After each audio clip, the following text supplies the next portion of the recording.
All right, hello. So today's Monday. We're going to get into our presentation here in a second. So if you have not yet done so, please get into Google Classroom, open up the Google slide presentation for intake systems and superchargers. Well, we're actually going to be talking about some cool stuff today. But before we do that, we obviously have to talk about have a base understanding of the intake system, what it does and why it's important. So as you guys are bringing that up, yesterday I got grades in the grade book. So things are pretty much set for first quarter in terms of what will probably be coming out on your progress report / grade report card, whatever it is. Keep in mind that the first quarter grade is not going to necessarily determine GPA and all that sort of stuff. The semester grade is the overall score that'll impact that. So just think about first quarter more of as a progress report than anything else. Will there be time to make up labs that you may still have needing to make up for first quarter? Yeah, we'll have like a makeup week before winter break, and then I believe the week before finals week, if you will. So as of right now, though, we're going to be working on second quarter stuff. So regardless of what you have missing for first quarter, we're going to kind of temporarily put that aside, and we're just going to continue to work on present stuff. Now, if there is anything like Ford ACE or study guides that you may have been missing that you can get done outside of class, by all means, feel free to continue to work on that. And that'll stuff that will continue to be updated in the grade book as you turn it in. Also, a quick reminder that we have a new Ford ACE this week for engine fundamentals.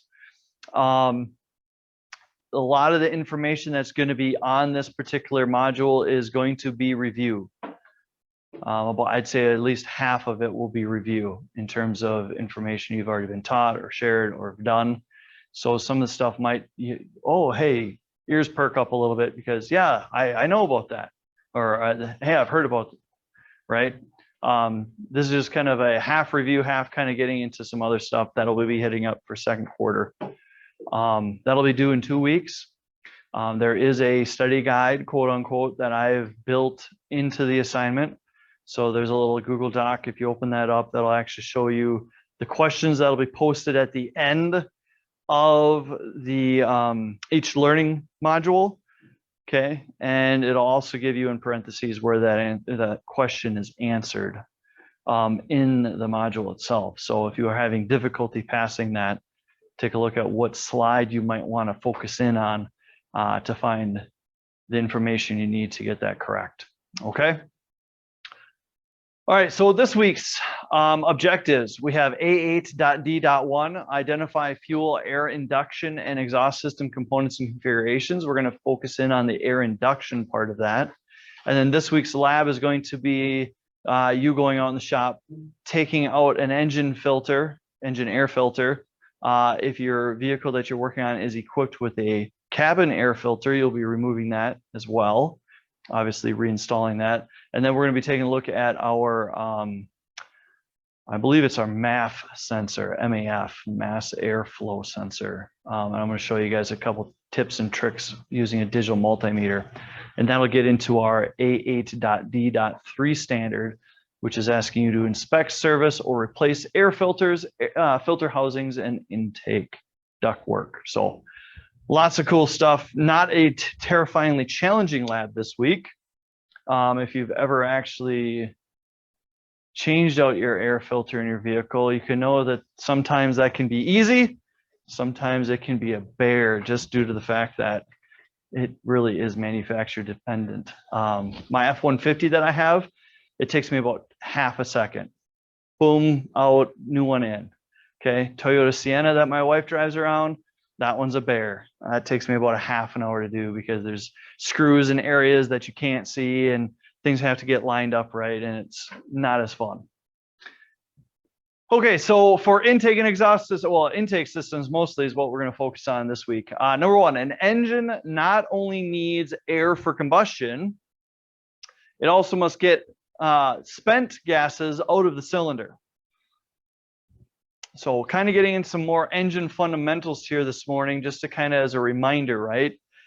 If you think about an engine, it's nothing more than basically a glorified air pump, really. air is going to come in. Okay, we're going to use that to pump our pistons, and then essentially we need a way for that to escape. Number 2, vacuum draws air into the cylinders and operates the emission controls, brake boosters, and HVAC doors. So vacuum is one of those things that is going to be generated in the engine. Okay, as we go through our 4 strokes in our 4-stroke engine, one of our strokes is the intake stroke, where that is where the piston is moving downwards in the cylinder. And essentially by doing that, it is creating a lower pressure inside the combustion chamber, which is then going to draw in the higher atmospheric pressure. Okay, there's technically speaking, no such thing as a vacuum. It's just lower and higher pressure. Okay, talk to your physics teacher about that if you have physics. Okay, things don't suck. They get pushed from higher pressure to lower pressure. So if we have lower pressure in our cylinder, higher atmospheric pressure gets pushed basically into the cylinder. But at the consequential thing, right, a side idea is that vacuum we can actually use to do work outside of the engine. So if we need to close cylinder or solenoids off, or have it change things or move things around, we can actually kind of tap into the vacuum that's being generated by the engine to do some work. Now in modern cars, we actually are trying to get away from vacuum lines, and we can get much more specific with electrical control. So that's why you might start seeing some of these items that we're going to talk about today actually moving over from vacuum control to like electrical solenoids. All right, so number 3, vacuum measured in relationship to atmospheric pressure. Is any pressure less than the atmospheric pressure? Now, this also is kind of caveat on where you live, right? If you live in Colorado, the atmospheric pressure is probably going to be slightly different than if you were in New Jersey. Okay, so typically speaking, when we measure atmospheric pressure, we do it at sea level, even though that's going to vary. All right. So vacuum is going to refer to the pressure less than atmospheric pressure at any given altitude. Okay. Here's a fun little formula here. We're not going to get too crazy into this. Bar is going to be a reference to the way that we can measure something. We have kilopascals, right? PSI, pounds per square inch. All of those are different ways to measure pressure. Atmospheric pressure at sea level is 14.7 psi. Okay, so 14.7 pounds per square inch. Or if you're going to use kind of the metric system, we're looking at about 100 kilopascals. So those are equal measurements. If we were reading a gauge, we have kind of another way of measuring it in terms of communication. It's going to end up being inches of mercury. So in this case, atmospheric pressure at sea level is going to read on a gauge 0 inches of mercury. All right, normal atmospheric pressure, as we expressed, is 14.7 psi. That is 100 kilopascals, which is also equivalent to 1 bar. Confused yet? So there's a lot of different ways that we can measure this out. It just depends on how you want to communicate it. Hey, it's 12 inches. Oh, that's 1 foot. It's a third of a yard, right? Kind of that concept. It's just broken up into that type of measurement. Okay. And again, what that essentially means here is that 1 atmospheric bar is pushing down. We can measure that. And then obviously, depending on atmospheric push here, and then we got vacuum, all sorts of scientific stuff going on here. Engine vacuum is highest at idle. Throttle plate is closed, no load on the engine. Vacuum leaks are most evident at idle RPM. So you turn on your car, it's just sitting kind of in the driveway or the parking lot. That's your greatest vacuum that you're going to see on your engine. So if you turn on your car, right, and you're having a really rough idle, there could potentially be a vacuum leak on some hoses, right? So if the engine is trying to draw air in or move it somewhere else and there's a leak, obviously it's going to change the difference between the atmospheric pressure and the vacuum. And the closer those numbers potentially are, the worse that potential function is going to happen. Hence why we typically like to move over to a solenoid system, because now we're electrically controlling it instead of vacuum controlling it. We don't have to worry about hoses getting old. Fun fact of the day, our F-150 that's out there, the 99 one, it was a very rough idling engine. I mean, it was horrible when we got it over here a couple months ago. Okay. When my Auto 2 kiddos were kind of looking at it and kind of seeing what in the world, why it was running so rough, we noticed that a lot of the vacuum lines were very old, very brittle, had a lot of cracks in them. We took all of them out, we put new ones in. Now it runs better. It's not still running like perfect, but it's definitely where you can start it up and it actually like runs or it idles. Beforehand, it was like, right, kick the tires and then like move the dash a little bit and figure out the mirror just to try to get it in line with the earth, right? I don't know. I was giving my wife a hard time over the weekend about like crystals and essential oils, so I'm kind of still in that mode. All right, vacuum gauges and vacuum pumps are important diagnostic tools. This is going to be a tool from MightyVac that you probably start seeing more often, especially when we get into brakes, because we use it to kind of either as a vacuum. Okay, it's going to essentially put a vacuum on a line. You guys use this to actually a similar tool to pressurize. So the opposite of that, right? Pressurize the coolant system. But we can hook up gauges and actually test to see out how much vacuum is actually being generated by the engine. And we can use that as a diagnostic tool. We have diagrams here to let us know where the vacuum lines are at and where they're going to. So if we need to replace that, we can pop it off and put a new one on, et cetera, et cetera. Okay, again, number 4, normal atmospheric pressure at sea level is how much PSI? 14.7, okay? Also expressed as 1 bar or 100 kilopascals if you're in the metric system.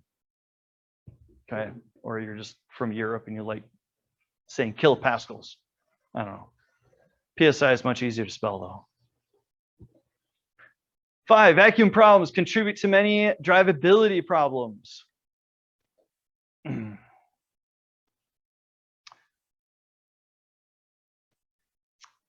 Kind of another fun fact, just I'm on the F-150 bandwagon here just because I drive one.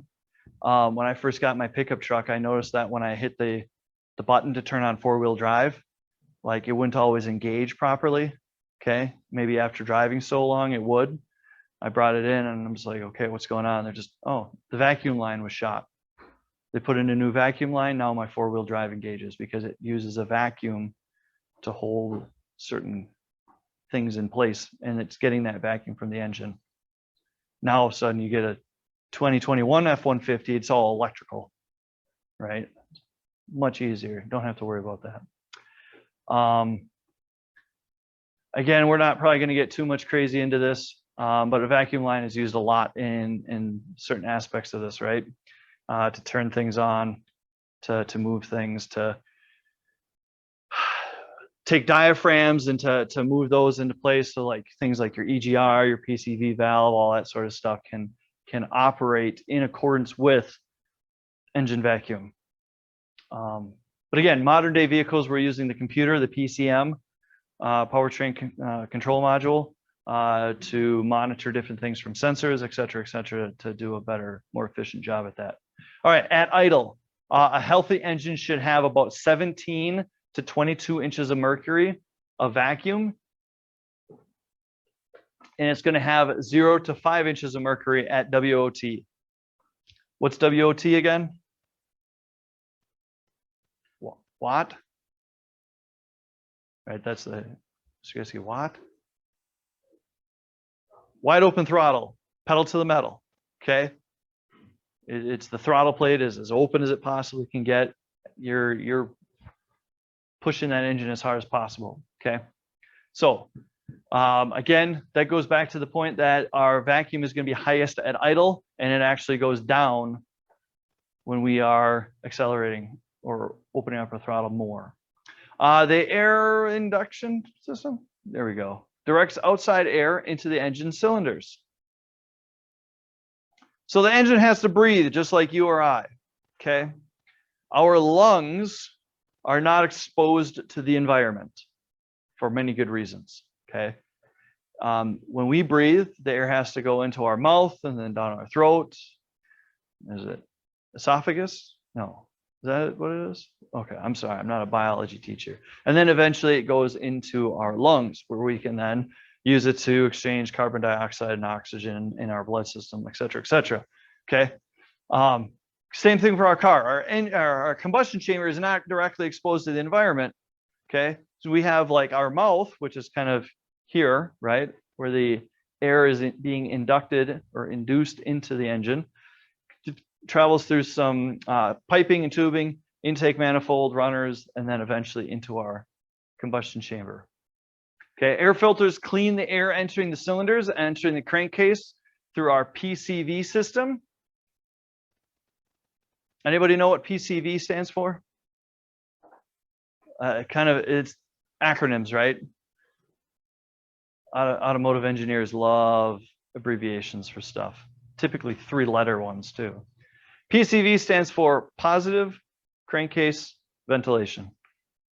Okay, so just so that you know, that's what the P, C, and V stands for. What is positive crankcase ventilation? Well, let's just break it down, all right? We're looking at the crankcase, which is going to be kind of our engine block, right? That's where all our oil is at and crankshaft and that sort of stuff. So we are going to vent our crankcase so that way the pressure that's building up inside that crankcase from all the blow-by gas and all that sort of stuff that's happening in the combustion chamber, we're venting that out of the crankcase. And because all those fumes have a lot of hydrocarbons in it, okay, HC, we want to kind of just don't let that go in the environment. So we essentially route that back into our air intake manifold and then send it off into the combustion chamber to burn. So then we can utilize it and it's not just air pollution. Okay. So in this case, we have our air cleaner. Air is entering in here, right? It's traveling down here. It's being sucked in, quote unquote, because of the vacuum that's being generated by the pistons. Okay. Here's our throttle body. There's a plate right here that is going to be moving to regulate how fast or how much air is flowing. Okay. The more open this comes, the more air we can get into it, the faster the engine can run. Okay. And then it goes into the plenum and then goes into an intake manifold, goes into our combustion chamber here, right, inside the engine block. And again, we have kind of a cycle where we siphon off some of that pressure inside the crankcase, carry off some of those hydrocarbons, and go with that. All right, our intake manifolds distribute clean air or an air-fuel mixture to the cylinders. Intake manifold. It's the distribution center of our air for our engine, okay? If you order something from FedEx, right, typically FedEx is going to send a truck out to pick a package up. They're going to bring it to their distribution center, where then it gets offloaded, and then from the distribution center, it kind of figures out where it needs to go through a bunch of conveyor belts, right? And then it goes to a different truck, which is going into the same area with similar packages in that neighborhood. So that way you can more efficiently distribute that package. Kind of same concept here, right? Air molecules coming into the engine, it goes into the intake manifold, kind of like the distribution center. Okay, and it's going to get kind of packaged and routed to a particular cylinder that's on the intake stroke. So then that way that piston is getting fed. Intake manifolds can either be, let's see here, long, okay, long runners, or it could have short runners. Obviously, it's preferred to have the shortest run possible because then the air gets there the fastest. But depending on the tunability of the vehicle and the engine and a whole bunch of other things, okay? Here's an intake manifold from kind of an old school vehicle, Right here is where you would have your air intake. This is where a carburetor would sit. So the air would come right into this. And then you can see the various runners going to the various combustion chambers and cylinders, right? So this is kind of how that goes. You have also intake manifolds that kind of look a little weird like this. This is a side view, okay? Air would come in here and then bam, bam, bam, get distributed that way. This one's kind of odd because we have our throttle body hooked up to this piece. It's not on there right now. Gets sucked in, but then it kind of like loops down, loops around. With multi-port EFI, electronic fuel injection, intake manifolds can be made of either aluminum or plastic. Typically because there's a huge craze for trying to get as light a weight as possible. That's why these two materials are typically used. Plastic probably being a more modern preferred material. Since fuel vaporization and fuel condensation are not concerns like in carburetor or TBI systems. This plastic specifically has to obviously resist corrosion and all that sort of stuff because of the injectors injecting fuel into the runners. So there's some durability there that they have to engineer into the materials.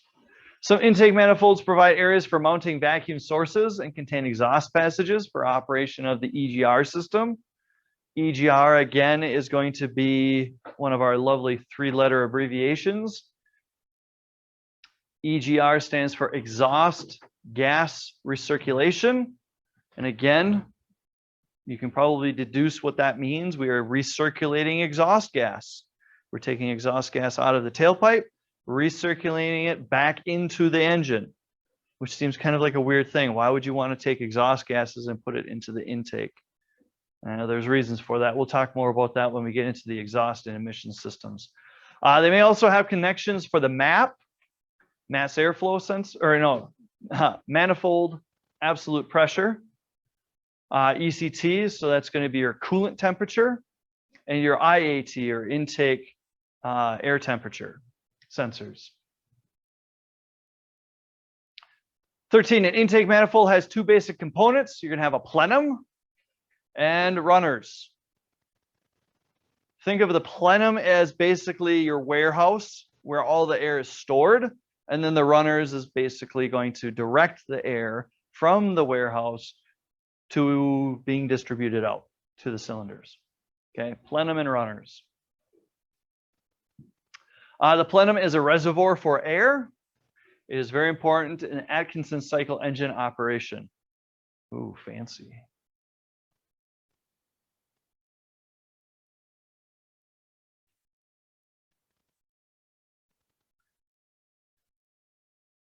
All right, 15, an engine designed for maximum torque and horsepower at high speeds is going to have short runners.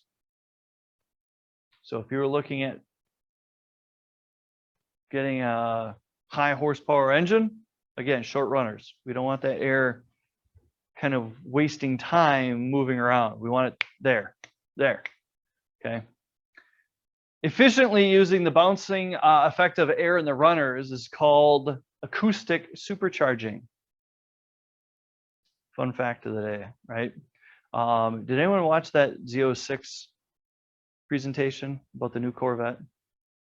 It's very interesting because their intake manifold, they actually talk about it a little bit in the presentation. I would encourage you to go watch it, but the air intake manifold has essentially three different actuators on the inside of that. And what they actually did was they took a look at what the vehicle at like idle speed, at like low RPMs and then like high RPMs. And they tuned it so that way, as the air is bouncing around inside this intake manifold, they open and close certain valves inside the intake manifold, which changes the acoustic properties of how that air is bouncing. And they actually can increase torque and horsepower just by moving these plates and stuff inside the air intake manifold. Okay, and that has to do with the acoustics of how things move around. Crazy. I mean, it's just a person would never really think on their own about that. Intake manifolds with variable length, diameter. Come on, where are you at? There we go. Runners, controlled by electronic butterfly valves, provide changes in airflow volume and speed as engine needs change for various RPMs. Again, that's kind of talking about that Z06, right? You have these different ways that you can tune the acoustics or the acoustic nature of the intake manifold. Think of this like an opera house, right? If any of you guys are in band or seen a concert before, right? You go to the venue, right? You go down to the rave in Milwaukee and you're in the bottom room and you're just like, oh man, this sounds horrible because the noise is bouncing off differently. And then you go upstairs and it's totally different. The Sydney Opera House, right? You can sit there. You don't even need a microphone because the acoustics of the building have been designed to be able to reflect that. And you can hear a pin drop on the stage. You could be sitting in the nosebleed section. Doesn't matter. Same concept here. 18, intake manifold tuning and intake manifold runner control are both examples of variable manifolds that can increase the volumetric efficiency of an engine. Okay, volumetric efficiency is kind of a key little term there.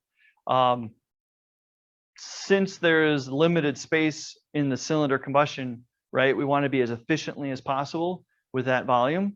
So we want to make sure that when the piston has an intake stroke, we're putting as much air as we possibly can fit in there. So that way it can be compressed and burn and take as much energy to power that piston as we possibly can get. So this is one way that we can do it, either IMC or IMRC. A leaky manifold gasket is one of the most common causes of internal air leaks or coolant leaks. It is also kind of a bear to take off sometimes. 20, turbocharging and supercharging are two processes of artificially increasing the amount of airflow into the engine. This will increase volumetric efficiency and horsepower. So if you've ever heard of the term naturally aspirated, okay, whenever we talk about like cars and they're like, oh, it's NA, it's naturally aspirated. What that means is the engine in the intake stroke of each piston is naturally essentially sucking in the air into the combustion chamber, okay? And it can only do so much, okay? If we slapped a turbo or a supercharger onto the engine, now instead of relying just on the natural vacuum that's being produced by the engine, we're essentially taking a giant fan and blowing air in. We're forcing it into the combustion chamber. And again, the more air that we can squeeze into that combustion chamber, the more fuel we can then add, which then increases the amount of bang that we get for our buck, if you will, and that increases our power. Today, we're going to be talking mostly about superchargers. In a couple of weeks, we'll talk about turbochargers in relationship to how they operate, okay? The supercharger is mostly going to be for, well, running off of our crankshaft, and it's mostly going to be involved with our intake system. So that's why we're going to do that today. Supercharger is a blower driven by a belt used to push more air into an engine. Again, this increases its volumetric efficiency and also its horsepower. So we're kind of cheating a little bit, right? Supercharger like steroids. Okay, and then we got this whole area up here. So what we're essentially doing is we're taking some of the power that's being generated by the engine and then redirecting that power to essentially suck in more air or to push more air in, which then cycles, we have more power in our engine, which means now we can drive that better. So it's kind of like this circular power, right? I don't know what you would technically call it. 22, a supercharger can be fit with an electromagnetic clutch, similar to that of an air conditioning system, to engage and disengage the rotor operation. This saves energy and increases miles per gallon. By the way, I don't know of anybody who has slapped a supercharger on their engine saying, yeah, I'm going to try to save MPGs. Okay, everybody who slaps a supercharger on their vehicle is like, yeah, I just want more power, baby. But the electromagnetic clutch is kind of nice because now you can engage or disengage that belt, which means you can choose when you are drawing power from that engine to develop more power. Air is drawn into the plenum of a supercharger. It is then pressurized by spinning rotors and exits through the top where it is routed to an intercooler and finally into the intake manifold. So again, essentially we're taking air that's being drawn in, we're squeezing it, okay, we're compacting it, and then we're sending it off to an intercooler. Anytime that you compress air, you are going to increase its heat. When you increase its heat, you are decreasing its ability to carry oxygen. So what we want to do is as soon as we compress that air, it heats up, we want to cool it back down. So that's why we send it to an intercooler, which is more or less a radiator for the air. Cools that air back down, now it can hold more oxygen, send it off to the intake manifold where then it can get pushed into the cylinders. Okay. Intercoolers are air to air or can be air to water, are used to cool the air charge entering the engine.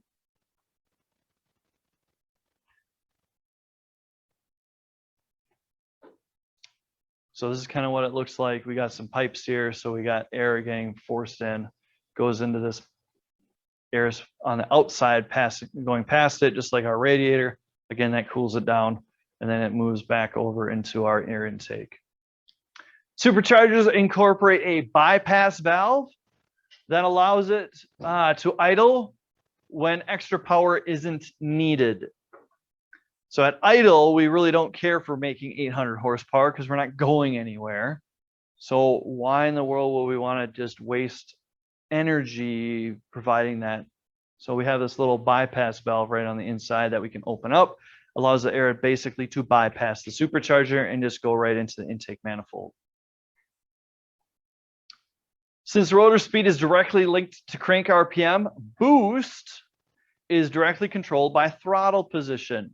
On an EEC engine, TPS is a main input to be monitored for turbo and supercharger operations. Basically, what that's saying is the more RPMs that you are generating, the more you are turning the rotors, the more you are squeezing that air, okay, the more power that you are generating. Okay, so more RPMs, more boost, more power.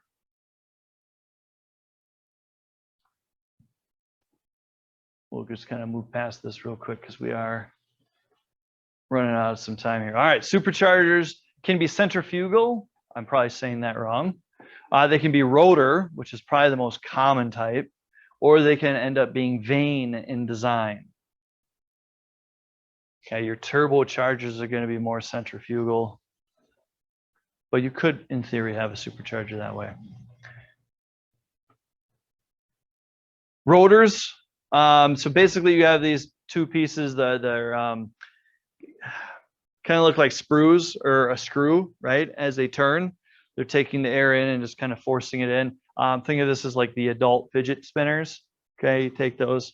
If you ever take a look at the actual cross section of a rotor type supercharger, it looks just like a fidget spinner. Okay, and that's what it's doing. It's just spinning around. The vane one's not too super common, at least from my knowledge, but it kind of works similar to like your oil pump, right? In that it has an off center and it squeezes stuff as it spins around here. See, adult fidget spinner. You guys remember the fidget spinner? Okay. The root supercharger with a pair of 2 to 4 lobe helical rotors is a popular design. Again, these are kind of, as a cross section here, it looks almost like a windmill or wind turbine, but it's not. It looks, well, I wish I had a better picture.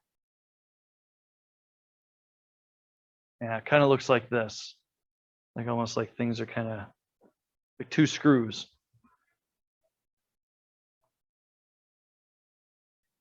All right, engine oil coolers are often used on turbochargers and supercharger systems. With moving parts, you're going to want to make sure that these things are well oiled. So it's not out of the question that actually they're going to have oil supplied to them to keep this thing well lubricated. If you didn't, things are going to not get along very well.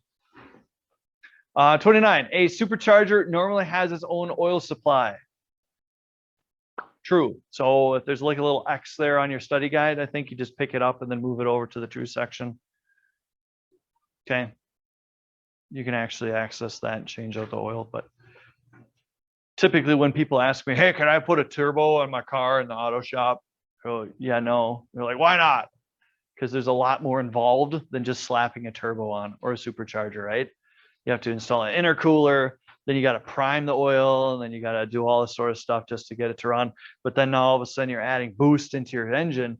Is your engine connecting rods, pistons, crankshaft, all this other components, right? Your fuel injectors, all those need to be able to be up to the task of adding more fuel and the added pressure that is going to be developed by these things. It's not just simply slapping a turbo on and magically it's a fairy dust where you get more power. Yeah, you might have that temporarily, but then all of a sudden you hit 15 PSI on your boost, and all of a sudden there goes a piston. Congratulations, you just created your own space academy. Okay. Then you're gonna be like, wow, what happened? Again, here's kind of the area where you would find you can check the oil on superchargers and whatnot. Kind of fun. Superchargers have the advantage of not suffering from turbo lag. They instantly produce boost pressure at low engine speeds because they are mechanically linked to the crankshaft for power. This is probably the main reason why a lot of people like superchargers over turbos. No lag. Okay, you hit the accelerator on your pedal, right? It's going to be instant boost. And that's because that crankshaft is the power source for your supercharger, where a turbo, it's your exhaust gas. So it has to spend a little bit of time winding up. 31, a twin charger has both a supercharger for low speeds and a turbocharger for high speeds. So we it's like Miley Cyrus up in here. You get the best of both worlds. I'm not going to sing the song, so don't make me. Okay. Because there's that boost leg on a turbo, we're going to try to mitigate that by adding, in addition to that, a supercharger. So the supercharger is basically helping build up boost until eventually the turbo is able to take over. Now we have our more efficient system because now we're not running off of a crankshaft. And again, here's a better picture of that Roots helical style supercharger on the inside. Okay. I wish I had an example here because as you turn it, right, it just looks like a big screw, and all that air is getting forced in there and then forced down and compacted. Again, this is just kind of a section here. Again, this is more turbo than anything. Exhaust gases will come in here, spin a little turbine, which is connected to the intake. That little turbine here then essentially is a fan that's pressurizing the air intake. We're starting to see some vehicles actually have electric superchargers. So instead of having the belt hooked up to your crankshaft and using the parasite load off the crankshaft to turn those roots, we have basically a giant electric motor, okay, that's run off of your battery or your alternator. Now that's turning the blade instead of your crankshaft. So it's actually taking away its only disadvantage. Now we can have boost all the time without needing to worry about robbing our engine of that boost or from the supercharger. Yeah, that looks like fun, huh? Actually, that's pretty bad. If your vehicle's doing wheelie on the drag strips, something's not tuned right. Okay. We're not going to talk too much about nitrous oxide, but essentially what it does is it allows you to be able to carry more oxygen into the combustion chamber, which then you are able to burn more fuel, which then gives you more boost, right? So you have fuel injectors, which sprays your fuel, but then you can have some runners here, which are in blue, which actually can then hit some oxygen, or NOS, I should say, which carries oxygen, breaks it down in the combustion chamber, hotter flame. Again, something to be very cautious about, just due to the fact that if your system's not set up for it, you can make your engine go, I'm out of here. Okay. By the way, if you're ever at like 1 o'clock in the morning doing like a YouTube trail, I would highly recommend watching you have people hit too much NOS on their vehicle on the dyno and just watch everything just fall out. Hilarious. All right. Anyways, that concludes our presentation for today. Is there any questions that you guys might have or anything that you might have missed? Okay, cool. At this point, you should hopefully have all the answers and stuff for this. So please make sure that you are hitting the turn in button on Google Classroom for the study guide. I will get that taken care of and graded for you. And then tomorrow we will be prepared to hop in and take a look at our air intake system.